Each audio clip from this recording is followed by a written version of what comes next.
واقعہ سناتا ہوں نا اکثر. وہ واقعہ کیا ہے کہ وہ پہلے ایک بادشاہ گزرے. تو مجھے یہ تاریخی واقعات تو یاد رہتے ہیں, ان کے نام کرداروں کے یاد نہیں رہتے, کیونکہ میری نظر میں پھر ایکس وائی زیڈ کر کے سنا دیتا ہوں میں, بعض دفعہ غلط نام بھی لگا دیتا ہوں میں. تو وہ ایک بادشاہ گزرا ہے مسلمانوں میں ہی قریب میں, اس کی بیوی شیعہ تھی.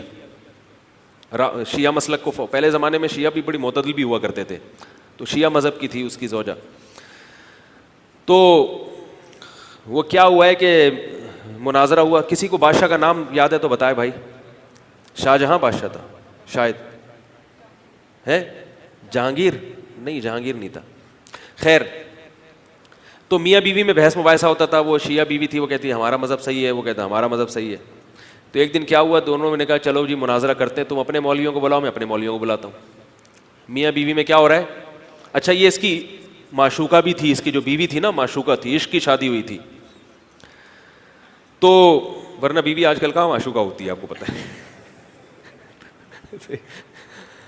تو وہ مناظرے کے لیے آ گئے دونوں طرف سے, ادھر سے سنی مولوی آ گئے, ادھر سے شیعہ مولوی آ گئے. مناظرہ ہوا تو وہ سنی مولوی جیت گئے مناظرہ, اور بہت ہی خاندانی طریقے سے جیتے. انہوں نے وہ شیعہ مولوی کو بہت ہی رسوا کر دیا مناظرے کے دوران نا, بالکل ہی ان کو وہ ایسے کر دیا بالکل. اب یہ جو بیچاری بیوی تھی نا اس کا بیچاری کا منہ لٹک گیا کہ یار تم نے تھوڑا ہلکا ہاتھ رکھتے. تو اس نے اپنے شوہر کو طنز کیا کہ بھائی تم نے تو مجھے دل دیا ہے اور میں تمہاری محبوبہ ہوں, اور محبوبہ کو ایسے ذلیل نہیں کیا جاتا. تو اس نے بڑی پیاری بات کی کہ دیکھو میں نے تجھے دل دیا ہے, ایمان بولو بھائی نہیں دیا. دل دیا ہے, ایمان نہیں دیا. مذہب ہمارا وہی ہے, مگر سنی ہے تو کیا ہے, سنی ہے. مسلم ہے تو کیا ہے, مسلم ہے. مذہب پہ تھوڑی کمپرومائز ہوگا.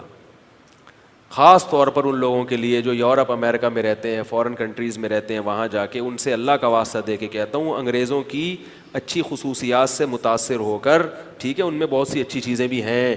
پہلی بات ان کا رنگ گورا ہے, کتنی اچھی کوالٹی ہے ان کے اندر, سانولے بھی نہیں ہوتے, پورے گورے چٹے ہوتے ہیں. یہ میں اس لیے کہتا ہوں, لوگ مجھ پہ طنز کرتے ہیں صاحب مجھے پیچھے کہ یار وہ انگریز ہیں, انگریزوں میں خوبیاں بھی تو ہیں بہت ساری. میں نے آپ تو خوبیوں کو تو ذکر نہیں کرتے. میں نے کہا میں نے کب کہا کہ میں خوبیوں کا ذکر قائل نہیں ہوں. کہہ رہے مثلاً کوئی خوبی, میں نے کہا سب سے بڑی خوبی وہ گورے ہیں. ہاں وہ یہی کہہ رہے تھے گورے کی خصوصیات بھی تو. میں نے کہا گورے کی سب سے بڑی خصوصیت کیا ہے کہ وہ گورا ہے. گورے رنگ کی بڑی ویلیو ہو بھائی. جب رشتہ لینے جاتے ہیں تو سب سے پہلے لڑکی کا کیا دیکھا جاتا ہے, کلر دیکھا جاتا ہے. ناک نقش بعد میں دیکھے جاتے ہیں. آج کل بات کر رہا ہوں, اخلاق بھی بعد میں دیکھے جاتے ہیں. تو انگریز سارے گورے ہوتے ہیں, تو ان کی بعض خوبیاں بھی ہیں, وہ دیکھ کے لوگ کیا کرتے ہیں, ان کو اپنے مولوی لوگ کیا برے لگنے لگتے ہیں.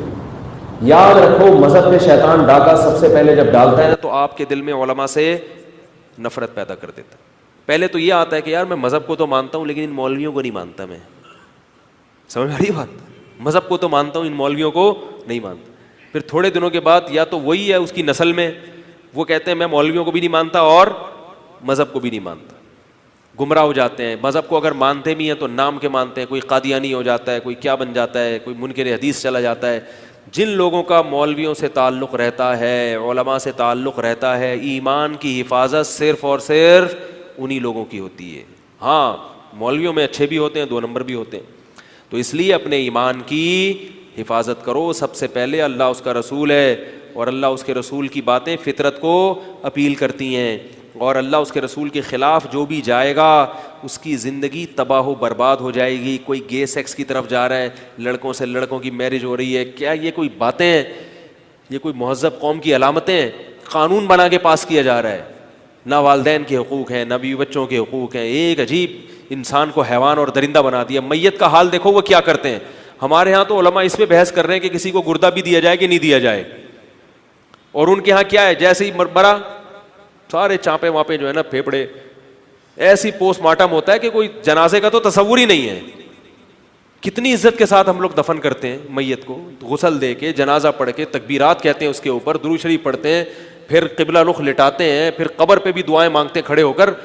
وہاں جو لوگ لبرل ہیں نا, جو مذہب سے دور ہو گئے, ان کے حالت جا کے دیکھو. یوٹیوب بھی عجیب چیز ہے بھائی. میں نے کچھ سرچ کیا کہ دنیا کے مشہور لوگوں کا مرنے کے بعد یا موت کے وقت انجام کیا ہوتا ہے, تو پتہ یہ چلا کہ جو مذہب کو فالو نہیں کرتے نا, صرف مشہور ہیں, چند ایک کو چھوڑ کر ان کا بڑھاپا انتہائی خطرناک ہے, جن میں سر فہرست فنکار اور اداکار ہوتے ہیں. جن کو دنیا میں سب سے زیادہ شہرت ملی تھی بڑھاپے میں کوئی پوچھنے کے لیے تیار نہیں ہے, کیونکہ وجہ شہرت تھی انٹرٹینمنٹ, اور بڑھاپے میں انٹرٹینمنٹ. اگر کسی کو خوبصورتی کی وجہ سے عزت ملی ہے تو بڑھاپے میں اس ہیروئن کو عزت ملے گی؟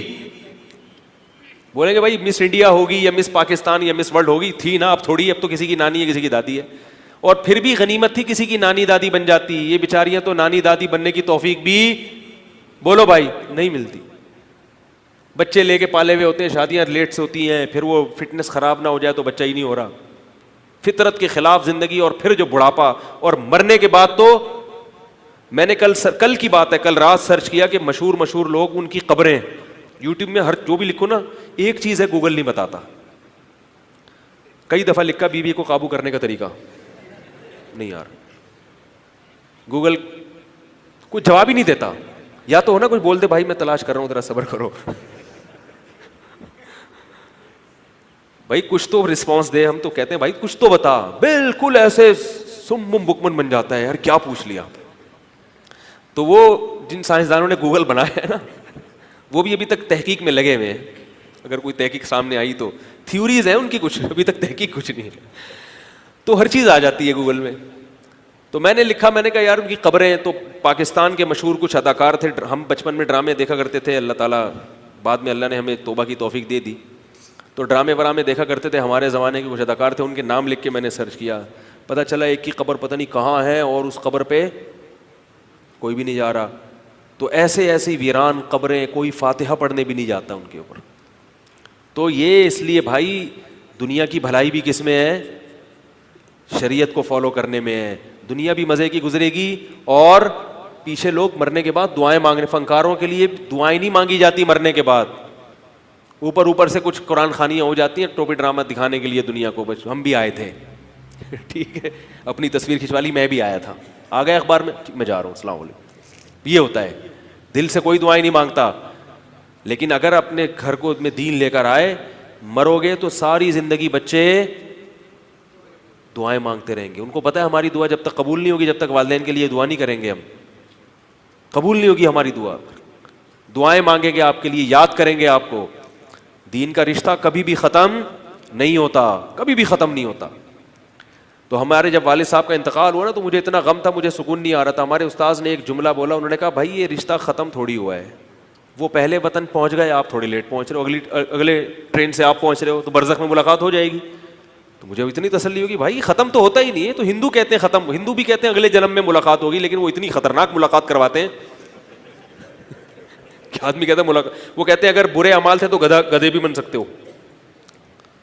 اب ابا کے اچھے اعمال تھے, وہ جناب بادشاہ بن گئے, اور آپ کیا بن گئے؟ گدھے بن گئے. تو عجیب سا ہو جائے گا نا. تو وہ اگلے جنم ونم, اسلام بھی یہ کہتا ہے, تمام آسمانی مذاہب یہ کہتے ہیں بھائی برزخ کی ایک زندگی ہے, جب آپ مرتے ہو تو روحوں کی آپس میں ملاقات ہوتی ہے. اور جنت میں تو اللہ فرماتے ہیں کہ اہل و عیال کو اللہ اکٹھا رکھیں گے. تو اس لیے ہمارے استاذ نے کہا بھائی یہ ختم تھوڑی ہے, وہ سفر تھا, ان کی ٹرین پہلے پہنچ گئی ہے, ہماری ہے اگلا اسٹیشن کس کا ہے؟ ہمارا, ہم بھی اتر رہے ہیں, سب وہی ایک ہی جگہ جا رہے ہیں. تو دین کا رشتہ کبھی بھی ختم بولو بھائی نہیں ہوتا, نہ ماں باپ کا ختم, نہ میاں بیوی کا ختم, نہ اولاد کا ختم, اور دوست احباب کا بھی ختم نہیں ہوتا. صحابہ کرام موت کے وقت خوش ہوتے تھے. ایک صحابی تھے, ان کی جب موت کا وقت آیا نا, طاعون کی پھنسی نکل گئی ان کو, تو لوگ ان سے کہہ رہے تھے کہ علاقہ چھوڑ کے چلے جائیں آپ. انہوں نے کہا نہیں, اللہ کے نبی نے منع کیا ہے, جس علاقے میں وبا پھیل جائے وہاں سے بھاگنا جائز نہیں ہے. تو ان کے بھی پھنسی نکل گئی. طاعون کی پھنسی نکلتی ہے, 24 گھنٹے میں انسان مر جاتا ہے. جب ان کے پھنسی نکلی, لوگوں نے کہا کہ آپ کی بھی اب 24 گھنٹے میں موت ہو جائے گی, ہم آپ کو منع کر رہے تھے نہیں رہو یہاں پہ. تو انہوں نے فرمایا کہ مجھے یہ جو پھنسی ہے نا, سرخ اونٹوں سے زیادہ محبوب ہے. غدن سوف نلقى رسول اللہ صلی اللہ علیہ وسلم واصحابہ, ان قریب میری محمد صلی اللہ علیہ وسلم اور اپنے ساتھیوں سے ملاقات ہونے والی ہے, کوئی مسئلہ ہی نہیں. تو اس لیے مسلمان کے لیے تو کوئی خوشی ہے. اور اگر پڑ گئے ان چکروں میں, اللہ اور اس کے رسول کو بھول گئے, تو جوانی کے کچھ عیاشیاں ہیں, تھوڑے دن کے مزے اڑا لو گے. 500 کا بیلنس اس نے ڈال دیا, 1000 کا آپ نے ڈال دیا, کچھ تھوڑی سی گپیں لگا لی, ہاں ہو گیا, آج وہ ناراض ہے آج اس کو منا لیا. یہی چل رہا ہے آج کل. اور میری اتنی گرل فرینڈ ہے, میری اتنی دوستی ہیں, دیکھو یہ دوستوں کو فخر کر کے بتا رہے ہوتے ہیں. تو بس یہی ہے, کب تک رہے گا بھائی یہ. وہ مشہور واقعہ ہے نا, جوانی میں حسینوں کے نمبر ہوتے ہیں اور بڑھاپے میں حکیموں کے نمبر ہوتے. بڑھاپے میں پھر بولو گے یار میرے پاس 4 حکیم ہیں, ٹھیک ہے, یہ والا بڑا خاندانی حکیم ہے, یہ بڑا ٹائٹ حکیم ہے, یہ اس سے بھی ٹائٹ حکیم ہے, اور ایک گردوں کا ڈاکٹر بھی رکھا ہوا ہے میں نے محلے میں, اور ایک ہے ہر وقت میری شوگر چیک کرتا رہتا ہے. یہ ہو جائے گا, سب کے ساتھ ہوتا ہے. تو بہتر ہے کہ پہلے انسان کا بچہ بن جائے آدمی. کیا خیال ہے؟ اللہ تعالیٰ ہم سب کو سمجھنے کی, عمل کرنے کی توفیق عطا فرمائے اور ہمارے ایمان کی حفاظت فرمائے.